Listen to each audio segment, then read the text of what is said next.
Positive vibes श्रृंखला का आज 18वां दिन। धीरे धीरे इस वीक के भी वीकेंड की तरफ हम आगे बढ़ रहे हैं और नई बातें, नई कुछ ऊर्जा लेकर आज हम आप सबके सामने फिर से उपस्थित हैं। रोज की तरह हमारी शुरुआत जो है वो प्रार्थना से होगी और प्रार्थना के लिए हर रोज की तरह हमारे साथ दारा बहन जुड़े हुए हैं। आज का दिन विशेष हमारे ब्रह्मर्षि वशिष्ठ मुनि के साथ जुड़ा हुआ है। तो दारा बहन, आप पहले तो प्रार्थना का परिचय करवाइए, फिर आप प्रार्थना। सर आज सप्तर्षि श्लोक लेके मैं उपस्थित हुई हूँ। बढ़िया, सुनाइए। कश्यपोत्री भारद्वाजो विश्वामित्रोऽथ गौतम चमदग्नि वसिष्ठश्च सप्तेते ऋषयः स्मृतः दहन्तु पापं सर्व गृह्णन्त्वद्य नमो नमः। इस श्लोक में कश्यप, अत्रि, भारद्वाज, विश्वामित्र, गौतम, जमग्नि, वशिष्ठ ऋषियों के नाम बताए गए हैं। इनके नामों के जाप से सभी पाप कर्म नष्ट हो जाते हैं। धन्यवाद दारा बहन। सातों के सातों ऋषि जो सप्तर्षि के नाम से हमारे लिए जिसका हम दैनंदिन हमें उनको याद करना चाहिए, उनके आपने कहा बहुत अच्छे से। आज हम कुछ बातें वशिष्ठ मुनि के द्वारा भी जो है उनके लिए भी जो कुछ बातें आज हम करने वाले हैं, तो आगे के लिए वो भी करेंगे। तो धन्यवाद आपका दारा बहन। मैं स्वामी जी से विनती करूंगा, कल बहुत ही एक उसमें स्वामी जी कुछ बोल रहे थे और हम उसको पूरा सुन नहीं पाए थे, उनके आशीर्वचन पूरी तरह से नहीं ले पाए थे। तो पहले मैं आज स्वामी जी से कहूँगा कि वो पहले कल जो आशीर्वचन हमें दे रहे थे वो पहले हमें देंगे, फिर आगे हम सुविचार और बाकी की कड़ियों में फिर आगे बढ़ेंगे हम। स्वामी जी।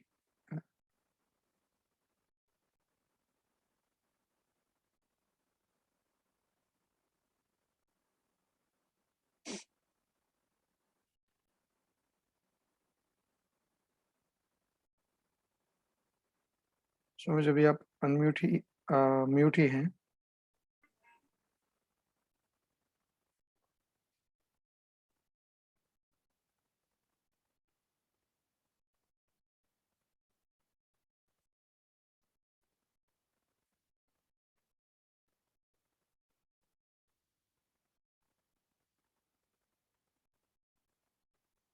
शायद बीच में से एग्जिट हो चुके हैं।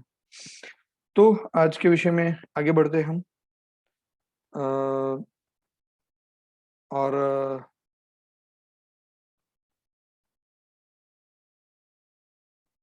हम कानन बहन को आज हमारे बीच है। शारदा बहन की जगह आज कानन बहन हमारे बीच है। शारदा बहन भी जुड़े हुए हैं, मगर आज कानन बहन सुविचार लेकर हमारे बीच उपस्थित हुए हैं।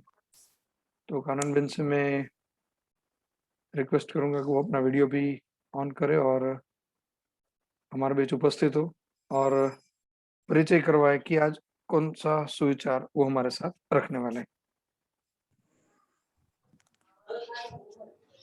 हरिओम। आज के दिन विशेष की हमने बात जो है, तो धारा जी ने जैसे शुरुआत में सप्तर्षि का श्लोक कहा, तो मुझे सबसे पहले ये प्रश्न होता है कि जब हम सप्तर्षि ये शब्द बोलते हैं तो हमारे मन में क्या आता है। तो वैसे देखा जाए तो हमें मन में सप्तर्षि के साथ सप्त ऋषियों की बात तो जुड़ी हुई होती है, लेकिन आजकल जो गर्मी की सीजन चल रही है, तो हम सब ने जब से छोटे थे तब से अपने अवकाश के निरीक्षण में सप्तर्षि को देखा है, सप्तर्षि नक्षत्र को देखा है। और शायद ऐसा भी है कि जो नक्षत्र सरलता से हम जान पाए या जिसे हम सरलता से पहचान सकते हैं, ये ऐसा नक्षत्र है। तो कभी कभार हमारे मन में ये सवाल भी आता है कि ये सप्तर्षि नक्षत्र जो है वो क्यों है, और कौन कौन से सप्त ऋषि है कि जिनके नाम से ये सप्तर्षि नक्षत्र जो है वो हमें मिलता है।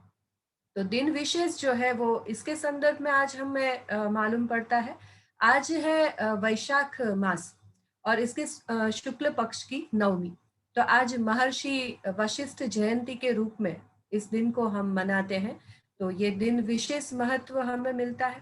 और वशिष्ठ ऋषि की बात जो हमने करी, तो हमें ये सोचना है कि सप्तर्षि जो नक्षत्र है, उस नक्षत्र में एक जो तारा है वह वशिष्ठ मुनि है, वशिष्ठ ऋषि है। और साथ ही ये वशिष्ठ ऋषि विशिष्ट क्यों है, ये अगर हम देखें तो साथ में वशिष्ठ ऋषि के साथ एक छोटी सी तारिका हमें दिखाई देती है। वैसे तो हम अपनी आंखों से ये नहीं देख पाएंगे, शायद बाइनोक्यूलर से हमें ज्यादा अच्छे से देखना पड़ेगा। तो उसके साथ एक छोटा सा तारा है, एक छोटी सी तारिका है कि जो अरुंधति है, जो कि वशिष्ठ ऋषि की पत्नी है। तो आज का जो दिन विशेष है वो महत्व इसलिए रखता है कि भारतीय संस्कृति जो है, जिसमें गृहस्थाश्रम, जिसमें एक आश्रम ही गृहस्थ जीवन जो है उसको बनाया गया है, उसका जो आदर्श है वह वशिष्ठ मुनि और अरुंधति हमें पूरा पाड़ते हैं। जैसे सप्तर्षि की हमने बात कही, तो हमारे यहाँ पे वेदों का दर्शन जिन 7 ऋषियों ने करा, उनमें से एक मुनि वशिष्ठ है। और दूसरा रेफरेंस अगर हम आप सबको दे, तो जब साल 2020 में, मतलब 2020 में लॉकडाउन हुआ और दूरदर्शन पर हम सब ने रामायण सीरियल देखी, तो उस रामायण सीरियल में भी हमने देखा कि राम भगवान के साथ उनके गुरु थे जो कि ऋषि वशिष्ठ थे। तो वशिष्ठ मुनि जो है वो रघुवंश जो है उसके कुलगुरु है। राम, लक्ष्मण, भरत एवं शत्रुघ्न, ये 4 जो राजकुमार है उनके गुरु थे। वशिष्ठ मुनि के आश्रम में इन्होंने अपनी शिक्षा जो है वो प्राप्त की थी। वशिष्ठ मुनि के बारे में बात करें तो वे ब्रह्मा जी के मानस पुत्र माने जाते हैं और अरुंधति जी उनकी पत्नी है। अरुंधति खुद भी एक महान तपस्विनी ब्रह्मचारिणी मानी जाती है, वे कर्दम ऋषि की पुत्री मानी जाती है। और उन्होंने भी सप्तर्षि में स्थान पाने के लिए बहुत ही कठिन तप किया हुआ हमें मालूम पड़ता है। उनकी जो पतिव्रता जो है, वो व्रत जो है वो इतना सार्थक है कि आज भी हमारे यहाँ कहीं कहीं पे ये परंपरा हम देखने को देख सकते हैं कि शादी के बाद, मतलब विवाह के बाद जो नव दंपति है, वशिष्ठ और अरुंधति का जो तारा है उसका दर्शन करने को कहा जाता है, ताकि उनका दाम्पत्य जीवन भी वशिष्ठ और अरुंधति की तरह अमर और अजय हो सके। तो ये वशिष्ठ मुनि और अरुंधति जी का आज दिन है, ये दिन विशेष है। और फिर श्रेष्ठ दाम्पत्य की बात भी उनसे जुड़ी हुई है। एक और रेफरेंस देकर अपनी बात मैं पूरी करूंगी। अगर इनमें से जो कोई भी गुजराती जानते हैं, गुजराती भाषा पढ़ सकते हैं, तो गुजराती के बहुत ही मान नायक जिसको कह सकते हैं वैसे लेखक हो गए हैं कन्हैयालाल माणिकलाल मुंशी, कमा मुंशी या के एम मुंशी के नाम से हम उसे जानते हैं। तो उन्होंने पौराणिक विषयों को लेकर कुछ नाटकों की रचना की है। उनमें से एक नाटक है अविभक्त आत्मा। तो यह नाटक जो है वह भी उन्होंने वशिष्ठ और अरुंधति, उन दोनों के दाम्पत्य जीवन को लेकर लिखा हुआ है। कभी आपके पास ये नाटक आए तो आप उसे जरूर से पढ़िएगा, आपको भी आनंद आएगा ये नाटक पढ़ते हुए। और एक पूरा वातावरण जो है आर्य संस्कृति का, वो इस नाटक में हमें दिखाई देगा। तो दिन विशेष की आज जो बात थी वो थी मुनि वशिष्ठ के बारे में। कि जिनको सप्तर्षि में स्थान मिला है, जिन्होंने वेदों का दर्शन किया है, अरुंधति जी के साथ जिनका श्रेष्ठ दाम्पत्य जीवन हमारे यहाँ पे दिखाई दे रहा है। Thank you very much. Hariom. सही बात है। आपने फिर से बहुत सारी पुरानी यादें ताजा करवा दी कमा मुंशी को याद करके, और इस विषय को लेकर, उनकी जो नाटिका के विषय को याद करके, साथ ही साथ वशिष्ठ मुनि के साथ जुड़ा हुआ एक दूसरा जो विषय है वो भी मैं आज आप लोगों के साथ शेयर करूंगा कि दो ग्रंथ हमारे यहाँ बहुत पॉपुलर रहे, रामायण और महाभारत। और महाभारत में भगवान श्री कृष्ण ने अर्जुन को उपदेश दिया। जब अर्जुन को विषाद हुआ और क्षणिक वैराग्य जो जन्म लिया था उसके मन में, उसको दूर करने के लिए श्री कृष्ण ने अर्जुन को उपदेश दिया, और वो श्रीमद् भगवद गीता में वो संकलित हुआ।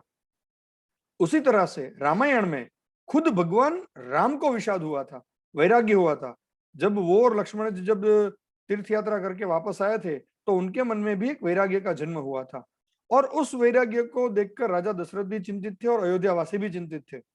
उस समय वशिष्ठ मुनि को बुलाया गया था, और वशिष्ठ मुनि ने भगवान राम को उपदेश दिया था। माने वशिष्ठ मुनि की हम समझ सकते हैं, उनके गुरु थे उतना नहीं, उन्होंने अब सीधे भगवान को उपदेश दिया था, और वो लिखा गया जिसको कहा जाता है योग वशिष्ठ या वशिष्ठ रामायण। हालांकि कुछ जगहों पे ये प्रचलित है सामाजिक जीवन में, मगर गुजरात या बहुत प्रांत में ये प्रचलित नहीं है, और हमें पता भी नहीं है कि ऐसा कोई ग्रंथ है। तो हम समझ सकते हैं कि जिन्होंने भगवान का वैराग्य दूर किया है, साक्षात भगवान का वैराग्य दूर किया हुआ है, तो उनकी क्षमता कितनी ज्यादा होगी। तो ये इतने महान ऋषि हमारे वशिष्ठ मुनि हैं। तो धन्यवाद कानन बेन, आज आप जुड़े हमारे साथ, और आगे हम चलेंगे इस विषय को लेकर। स्वामी जी, अगर आप अनम्यूट हो सकते हैं तो पहले हम आपको ही सुनना चाहेंगे, आपसे आशीर्वचन लेना चाहेंगे, और अनम्यूट हो सकते हैं तो।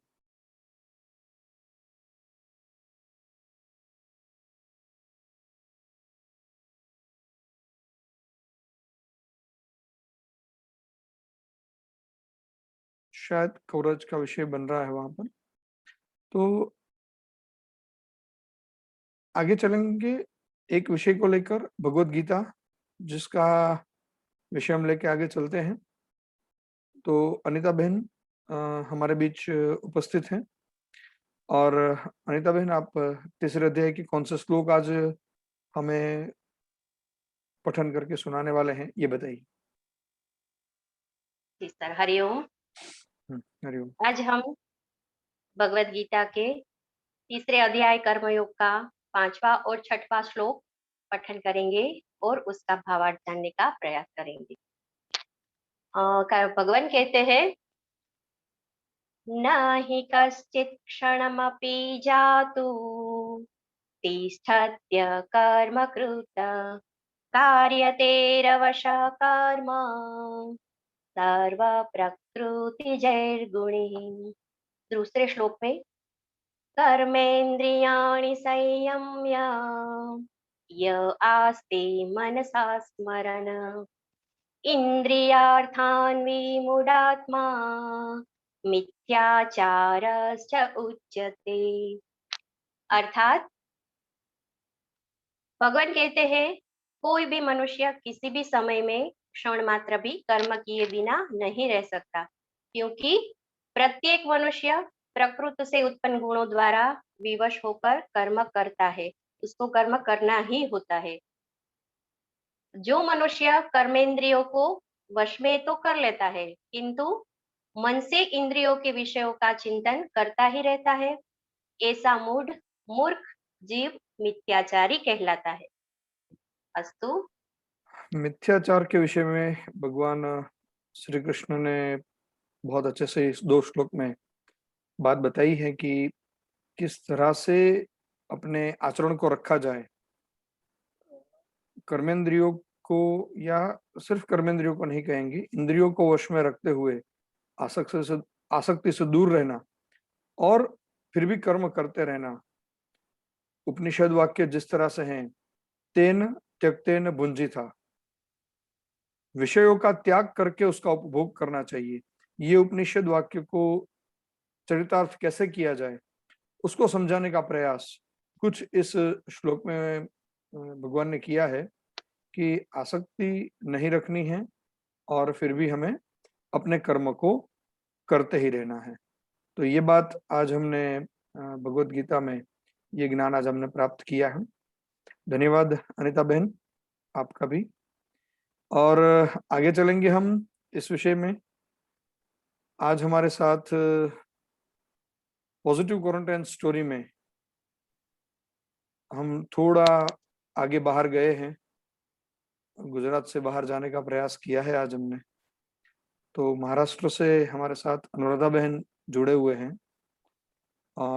अनुराधा बहन अपना वीडियो ऑन करेंगे तो ही हमारे साथ प्रकट हो पाएंगे। तो पहले तो उनसे निवेदन है कि वो पहले अपना वीडियो ऑन करें। बढ़िया। और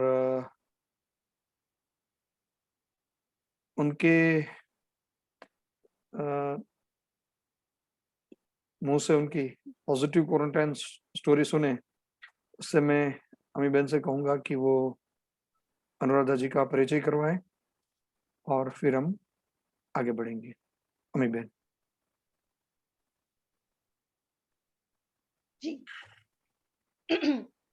पॉजिटिव वाइब्स श्रृंखला में आज हमारे साथ जुड़ी हुई है, 7 पहाड़ियों के बीच से वो आ रही है, सातारा, जो कृष्णा और वेणा जैसी शांत नदी की बाहों में बसा हुआ एक बहुत ही खूबसूरत शहर है। सतारा का सितारा मैं कह सकती हूँ अनुराधा जी से। तो व्यवसाय से वे एक शिक्षिका है और शिक्षक में जितने भी गुण होने चाहिए उन सभी गुणों से वे समृद्ध है। बहुत ही मधुर आवाज और विनम्रता उनकी पहचान है। योग विद्याधाम सतारा और टीम मोदिता की बहुत ही चहेती सदस्य है। रीडिंग उनका बेहद पसंदीदा शौक बना हुआ है। अगर कानन जी ने बताया सबसे पहले आज नक्षत्र की बात,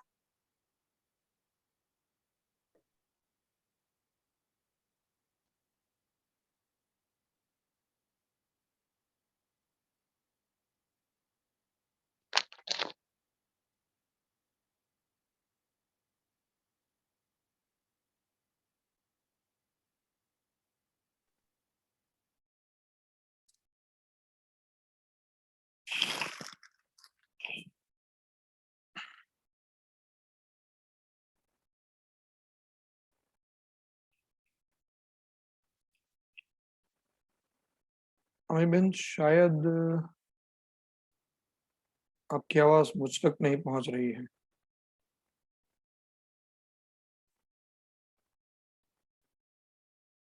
नहीं आ रही है सर। हाँ बढ़िया, चलिए। तो अमी बहन ने जो परिचय करवाया उसी परिचय को आगे ले जाते हुए बहुत ही मितभाषी मृदुभाषी अनुराधा जी हैं।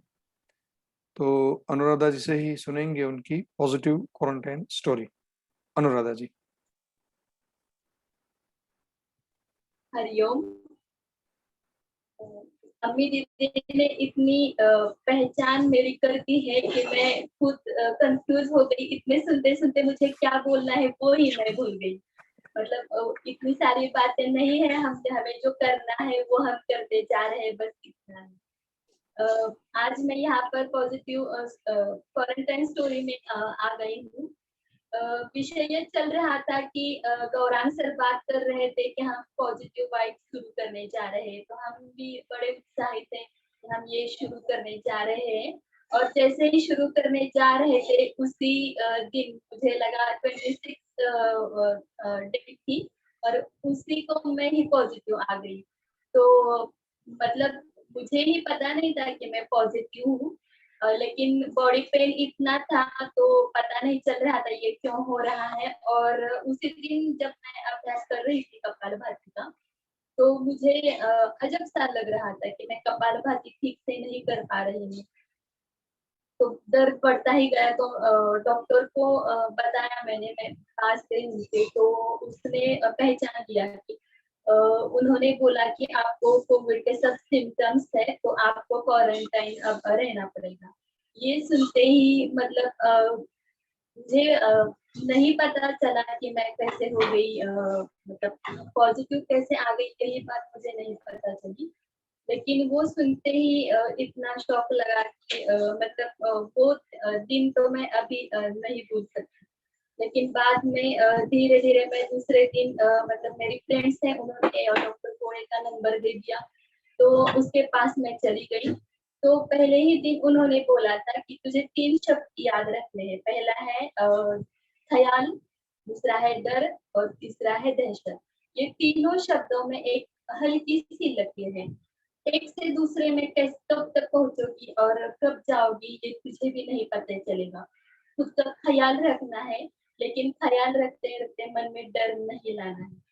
डर जब तेरे मन में रहेगा तो डरते डरते तू खुद भी मन में दहशत मतलब ला पाओगी, दहशत में चली जाओगी।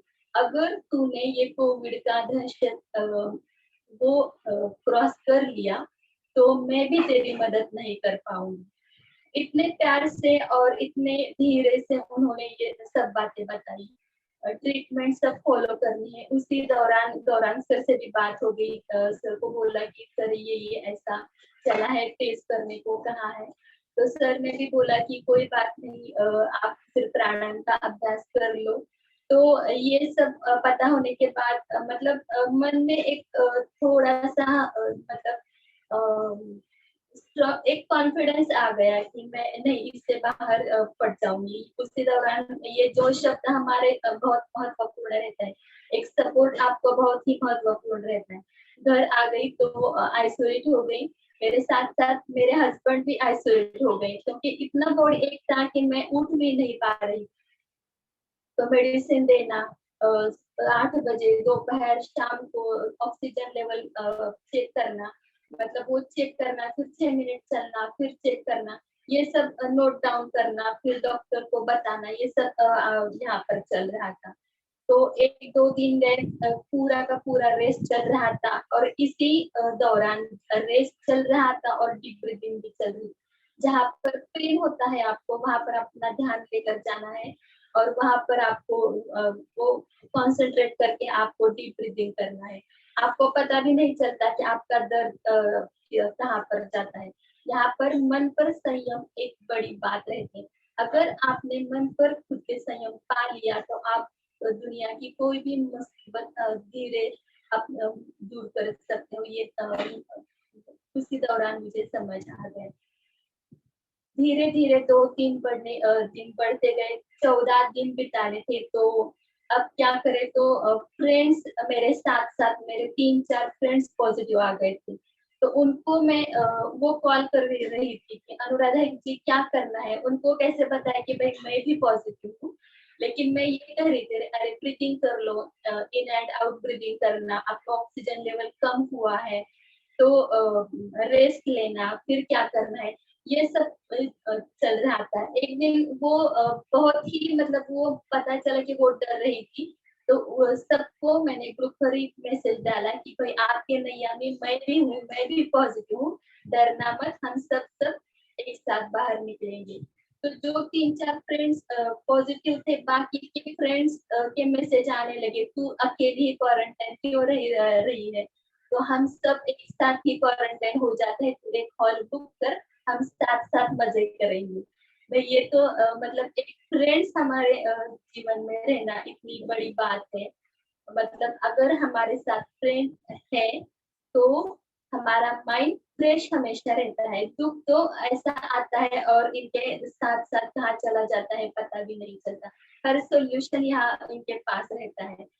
सुबह शाम इनके मैसेजेस रहते थे कि अगर तुझे कोई चिंता है, अगर तुझे कोई दर्द है तो बता देना। दर्द तो मुझे ही, मेरे ही शरीर को था, लेकिन इनका जो मैसेज आता था तो इनका मन कितना हल्का हो जाता, तो शरीर का दर्द ये मन के हल्केपन से दूर हो जाता था।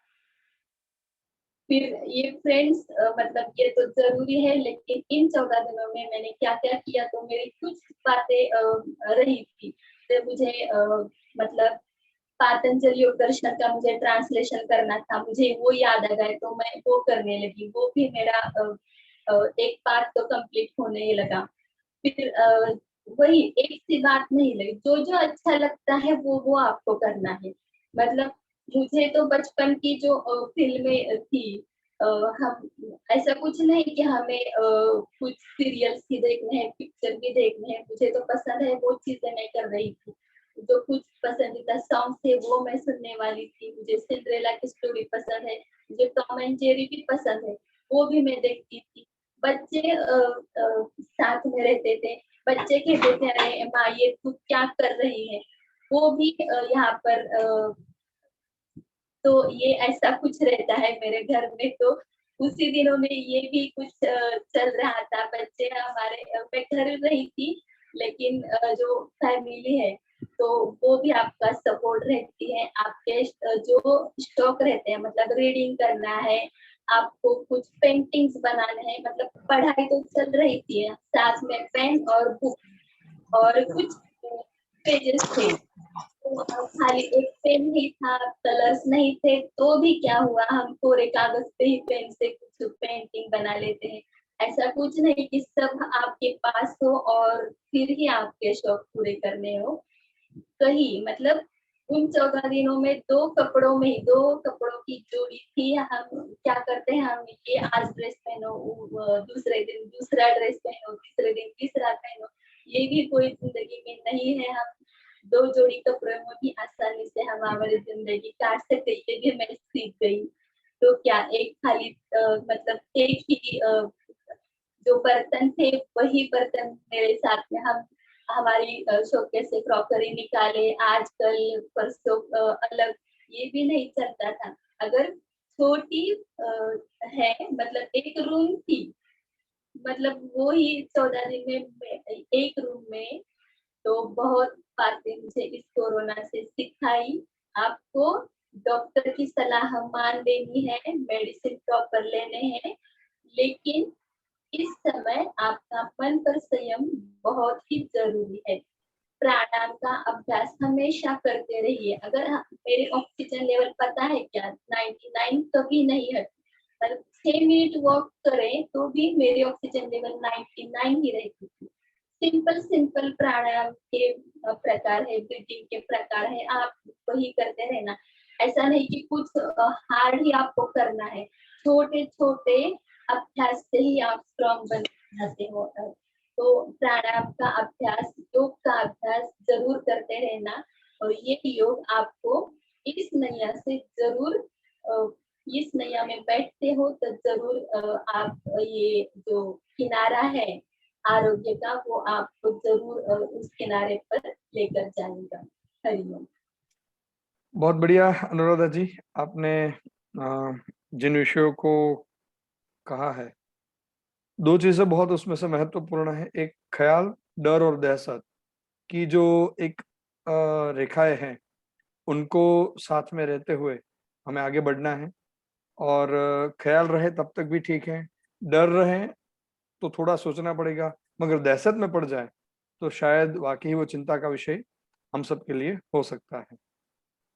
और दूसरी बात रहती है कि फ्रेंड तो है ही उसके लिए कि खुशी हो या गम, सभी वक्त तो हमारे साथ ही रहते हैं, तो उनको तो कभी हम छोड़ नहीं सकते। और इस विषय में तो हमें उनको ज्यादा करीबी से जान सकते हैं।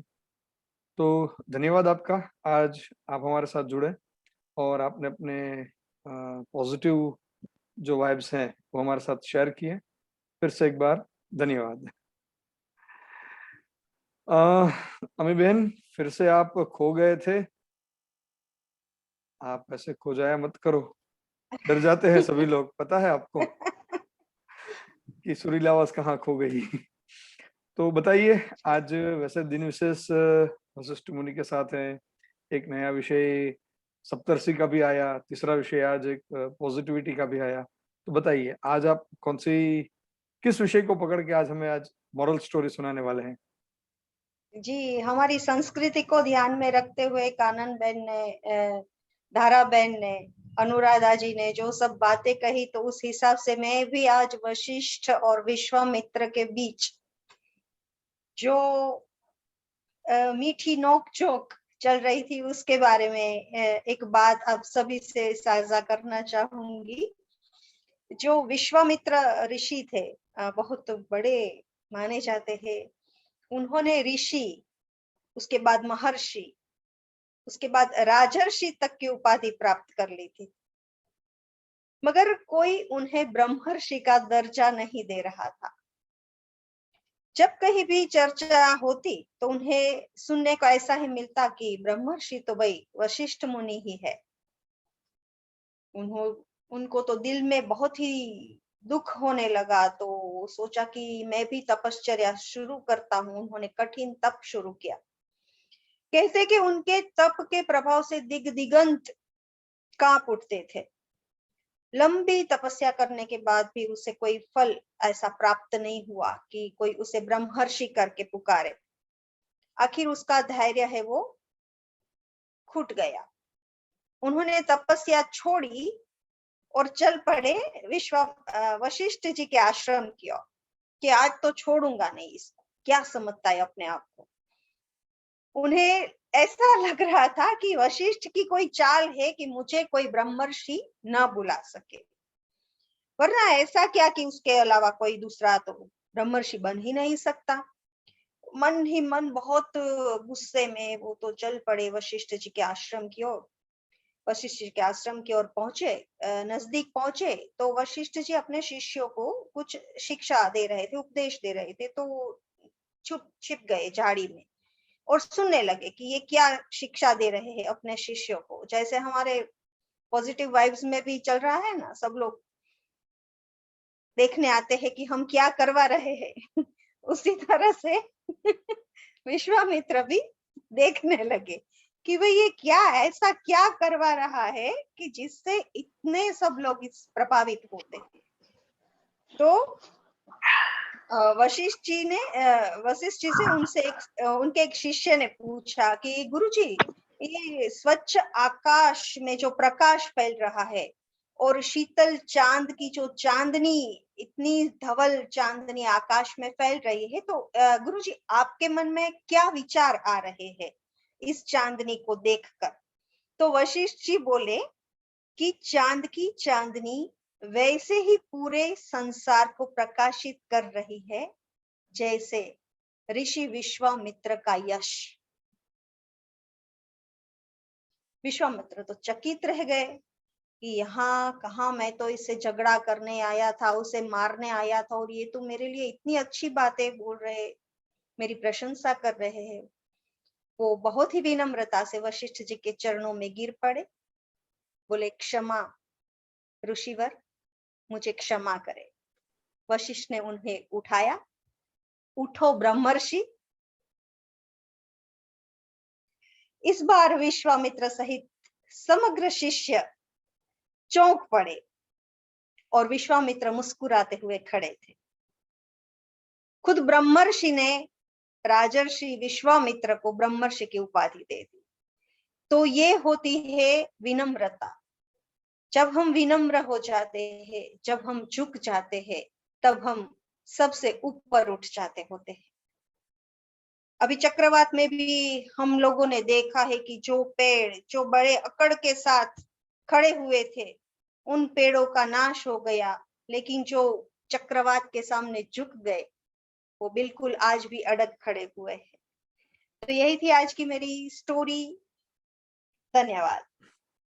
साथ ही साथ एक विषय और भी है कि जब ये छूटा जब विषय, तो साथ में ये भी बताया गया कि यहाँ पर अहंकार छूटा। विनम्रता तभी आती है जब हम अहंकार को छोड़ते हैं। जब हम किसी को कुछ दिखाने के लिए करते हैं तब तक दिक्कत है, और जब वो चला गया, वही जब तक उनको ब्रह्मर्षि होना था तब तक के लिए बहुत सारी उपासनाएं थी, तप थे, मगर एक कुछ अहंकार के साथ जुड़ा हुआ एक ध्येय था। और जब वो छूट गया तो जो उनको प्राप्त करना था वो अपने आप ही प्राप्त हो गया। तो ये विषय इतने राजश्री और ब्रह्मर्षि, हम उसके विषय में बात करना, शायद उसके विषय में कुछ कमेंट करना, उतनी क्षमता हम नहीं रखते हैं, मगर उसमें से सीख वाकई ले सकते हैं कि जो भी काम करें उसमें कहीं भी किसी को दिखाने के लिए ना करें, हमारे अहंकार की पुष्टि के लिए ना करें, सदैव हमारी विनम्रता बनी रहे। अगर ये बनी रहती है तो फिर हमारे लिए या किसी भी व्यक्ति के लिए कोई भी उपाधि हो वो छोटी हो जाती है। फिर उपाधि का महत्व नहीं रहता है, फिर उस जो स्थान है आपका, आपका जो सात्विकता का जो स्तर है, उस स्तर की फिर पूजा होती है या उसको लोग मानते हैं। तो ये बात आज हमें सीखनी चाहिए इस दिन विशेष के रूप में और हकारात्मकता में। धन्यवाद अमी बहन, आप जुड़े और एक अच्छी सीख देती हुई वार्ता आपने हमारे सामने रखी। तो फिर से आगे चलेंगे आज। तो यही थी, मैं कहूंगा आगे चलते चलते कि यही थी आज की पॉजिटिव वाइब्स श्रृंखला, और आज के लिए हम यहीं पर रुकेंगे। मगर कल हम जब मिलने वाले हैं तो कल हम दिव्यांग बच्चों को लेकर इस पॉजिटिव वाइब श्रृंखला में हम जुड़ने वाले हैं, और मैं आप सबसे निवेदन करूंगा कि उन दिव्यांग बच्चों का भी मोरल बढ़ाने के लिए मैं सभी का परिचय कल तो आपको करवाऊंगा ही, मगर उनका ये जो विषय है कि उनका मोरल बढ़ाने के लिए कल फिर से हम जुड़े, ऐसी आप सबसे अपेक्षा है। और लास्ट शनिवार को हम लेके आए थे बच्चों की प्रस्तुति, और इस बार हम लेके आए हैं दिव्यांग बच्चों की प्रस्तुति। तो कल शायद ये हम सब नहीं रहेंगे, मगर हमारे बीच वही बच्चे रहेंगे सारे। तो धारा बहन, आज आप जल्दी जल्दी विश्व कल्याण और स्वास्थ्य की शांति मंत्र करवा दीजिए। ओम सर्वे भवन्तु सुखिनः, सर्वे सन्तु निरामयाः, सर्वे भद्राणि पश्यन्तु, मा कश्चित् दुःखभाग् भवेत्। ओम शांति शांति शांति। कल रात 9:30 बजे फिर से मिलेंगे।